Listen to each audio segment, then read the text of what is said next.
శ్రీమన్నారాయణ.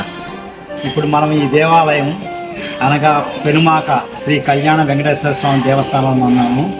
ఈ దేవస్థానం వారు ఏర్పాటు చేసిన సంవత్సరం పాటు 365 రోజులు నిత్య పారాయణం హనుమాన్ చాలీసా పారాయణాన్ని ప్రారంభిస్తున్నాను అనౌన్స్ చేసిన రోజు రేపల్ల వాస్తులైన రామచంద్ర గారు అనగా నేను పడమటి నుంచి విజయవాడ కనమలపూడి కాశీనాథం మేము పేర్లు ఇవ్వడం జరిగింది.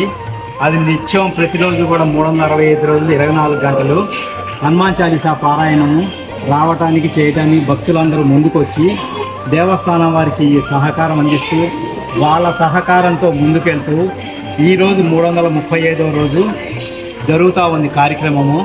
ఈ కార్యక్రమము రేపు ఏప్రిల్ 20వ తారీఖుతోటి ఈ అయోధ్యలో జరుగు కార్యక్రమంతో అయోధ్యలో 5 రోజులు జరిగే రాముల వారి కళ్యాణము, తర్వాత రాముల వారి పట్టాభిషేకము, ఆ తదుపరి